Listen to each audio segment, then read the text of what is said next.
Sam Shaman fue un hombre que vivió en la década de los años 70 del pasado siglo. Un día, sintiéndose indispuesto, decidió, como es lógico, acudir al médico. Tras realizarle múltiples pruebas, llegó a una conclusión: cáncer terminal de hígado. Pero no solamente eso, es más, le dio solo un mes de vida. Ante aquella noticia, tanto este pobre hombre como su entorno familiar más cercano decidieron prepararse para el inevitable desenlace. Un desenlace que finalmente aconteció un mes después, justo en la fecha que el médico le había predicho. Lo curioso de este caso y la razón por la que lo he traído en el día de hoy a colación es porque cuando le realizaron la autopsia descubrieron que había habido un error en el diagnóstico, ya que es verdad que tenía un pequeño tumor, pero era un tumor totalmente curable y tratable, que bajo ningún punto de vista podía desencadenar la muerte de esa persona. ¿Qué mecanismos se activaron en la mente de este buen hombre para que finalmente su cuerpo enfermara hasta el punto de fallecer? ¿Qué fue lo que se movilizó en su interior? Este efecto es bien conocido, se llama el efecto nocebo y ocurre cuando estamos tan convencidos de que algo malo nos puede ocurrir que aunque estemos sanos, finalmente podemos llegar a enfermar o, como en este caso, a fallecer. Pero no solamente a nivel negativo, también hay muchísimos casos de personas que han logrado solventar auténticas dificultades, tanto físicas como psicológicas, con una mente fuerte, poderosa y positiva. El poder de la mente sobre el cuerpo es impresionante. Pero no solamente de la mente sobre el cuerpo, también nuestros hábitos de vida, lo que hacemos con nuestro cuerpo puede influir directamente sobre nuestra salud mental y emocional. Hace muchos años vi un documental en el que narraban la historia de un adolescente norteamericano. Este chico, a tan temprana edad, ya padecía de depresión crónica. De hecho, había intentado quitarse la vida en múltiples ocasiones. Tras vagar de psiquiatra en psiquiatra y de psicólogo en psicólogo, finalmente dieron con uno que decidió plantear una solución alternativa.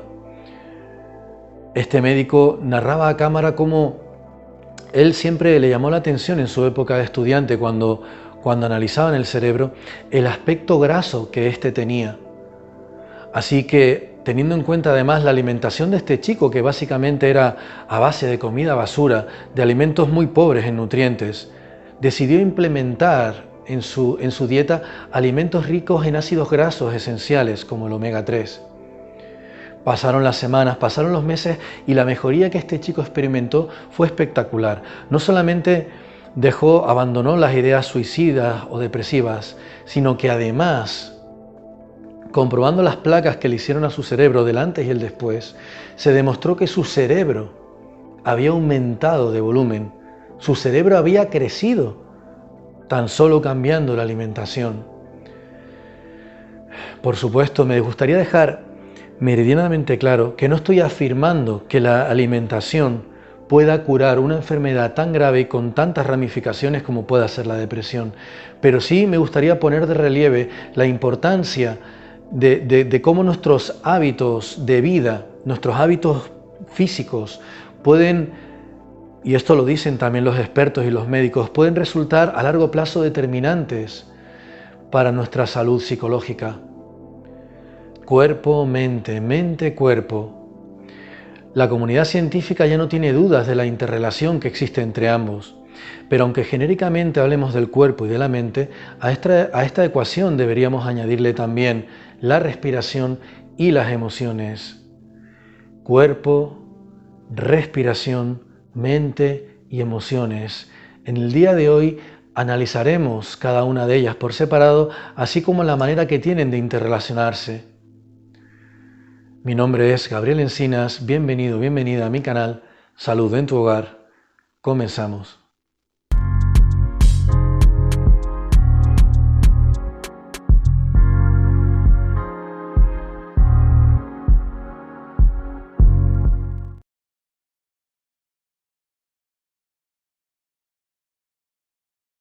En la introducción ya hablamos de cómo una mala alimentación puede suponer un factor de riesgo a la hora de padecer una depresión.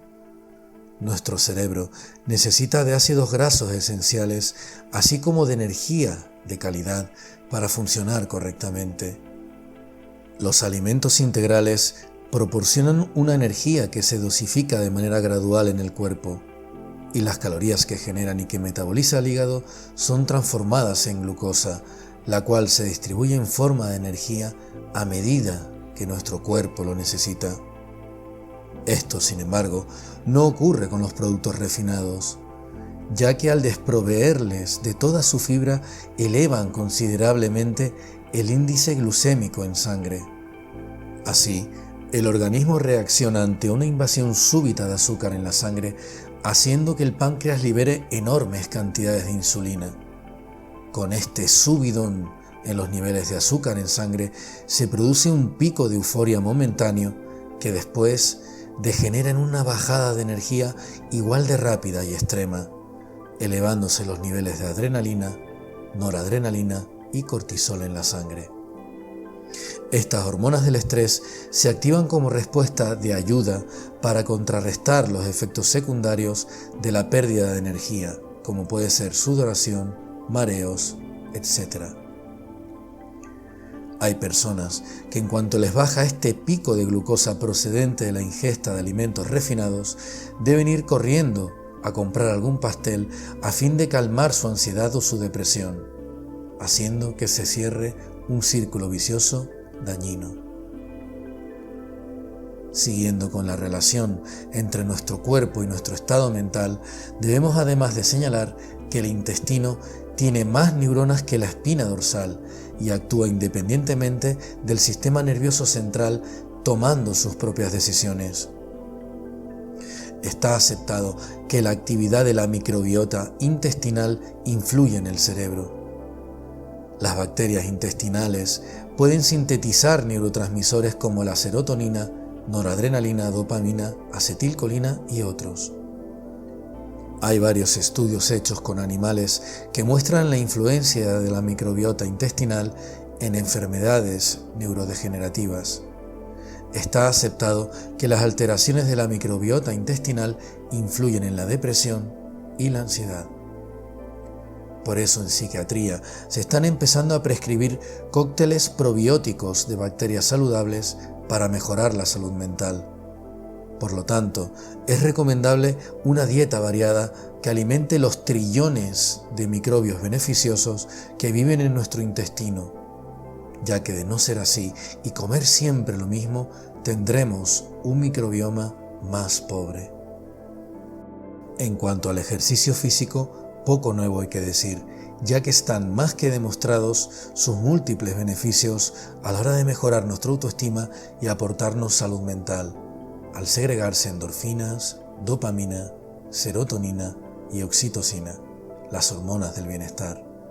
Por no hablar de cómo un correcto equilibrio entre flexibilidad, tono muscular y capacidad cardiovascular puede evitar dolencias físicas de todo tipo que finalmente deriven en estados psicológicos displacenteros. Y es que más vale prevenir que curar, ¿verdad?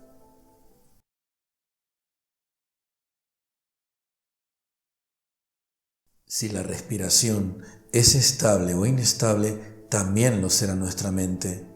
De ahí que la respiración haya de ser controlada. Hatha Yoga Pradipika.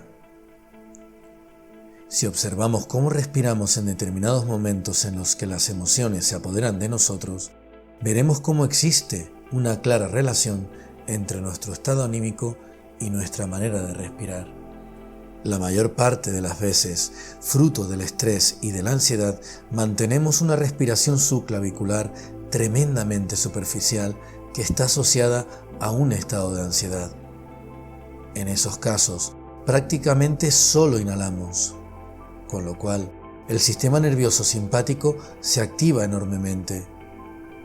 Por contra, cuando estamos con tendencias depresivas o con una apatía extrema, las inhalaciones se reducen muchísimo para potenciar sobre todo la exhalación, activándose así el sistema nervioso parasimpático. Lo interesante del caso es que esta es una vía de doble sentido, de tal manera que si modifico mi respiración, influenciaré indirectamente en mi estado emocional. ¿No es apasionante? El tema es tan amplio e interesante que lo trataremos en mayor profundidad en posteriores ocasiones.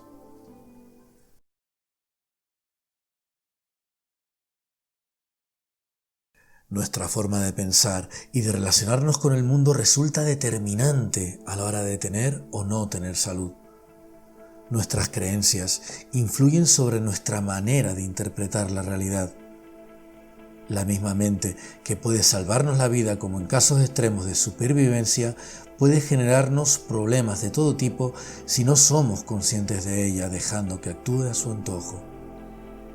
Y es que los pensamientos son los precursores de las emociones. Por eso, lo que pensamos sobre nosotros mismos, sobre los demás o sobre la vida en general puede hacer que seamos personas sanas y equilibradas o profundamente infelices. Debido a esto, es fundamental observar los pensamientos, reconocerlos y cuando descubrimos que son disfuncionales y no nos van a aportar nada constructivo, dejar de alimentarlos para que no arraiguen y generen insatisfacción. Aún así, muchas personas cuando reflexionan sobre sus pensamientos no les dan la importancia que merecen. Al fin y al cabo, carecen de consistencia, no se pueden tocar, no tienen peso y aparecen y desaparecen como fantasmas en nuestra mente.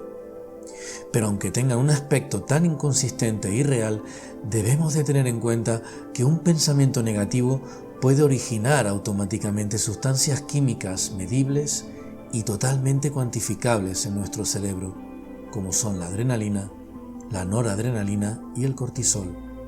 En la otra cara, un pensamiento constructivo y alegre puede generar dopamina y otras sustancias beneficiosas relacionadas con un estado emocional positivo. Así que como para no prestarles atención. Por otro lado, buscar un estado de calma y ecuanimidad mental resulta fundamental si queremos tomar decisiones acertadas en nuestra vida que nos conduzcan a una buena salud.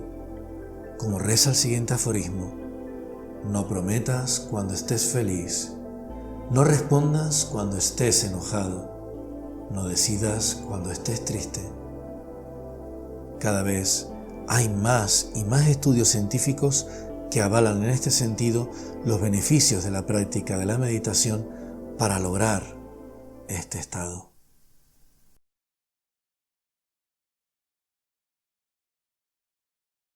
Totalmente necesarias para la supervivencia, es muy importante entender que las emociones no deben ser suprimidas ni reprimidas, pero sí hasta cierto punto atenuadas. Tan perjudiciales son las crisis de ansiedad y depresivas como los estados de euforia descontrolada. No hay nada de malo en sentir ira en un momento dado. De hecho, nos puede salvar la vida en una situación de peligro. Como tampoco tener miedo. De no haber sentido miedo a lo largo de nuestra vida, habríamos cometido imprudencias que podrían haber puesto en serio riesgo nuestra integridad física. Pero cuando estas emociones se prolongan en el tiempo y se desbordan, pierden su cualidad adaptativa, convirtiéndose en patológicas, pudiendo así ser detonantes de trastornos mentales, cardiovasculares, reumatológicos, inmunológicos, etc. Daniel Gilbert, profesor de psicología en Harvard, en relación a las emociones comenta: las emociones son una especie de brújula que orienta en una cierta dirección, pero una brújula que siempre marca el norte no sirve para nada. Si las emociones siempre son felices y agradables, dejan de ser una guía útil para reaccionar ante los cambios o las nuevas situaciones que podemos tener que afrontar. Por eso no se puede permanecer siempre en un estado emocional único. Las emociones están hechas para fluctuar como la aguja de una brújula. Esta fluctuación no tiene por qué ser necesariamente indeseada, ya que aunque convierte la felicidad en transitoria y efímera, tampoco permite la infelicidad eterna. Con todo, tratemos de potenciar con nuestros hábitos diarios las emociones positivas para de esta forma mejorar nuestra salud y calidad de vida, reforzando nuestro sistema inmunológico y alejando la enfermedad. Emociones que son generadas por un pensamiento. Pienso en mi jefe y me pongo de mal humor. Pienso en mi amigo y me alegro. Pienso en aquel viaje y me entristezco. Pensamientos influenciados sin lugar a dudas por una sobreactivación del sistema nervioso simpático, relacionado a su vez con una respiración superficial y entrecortada.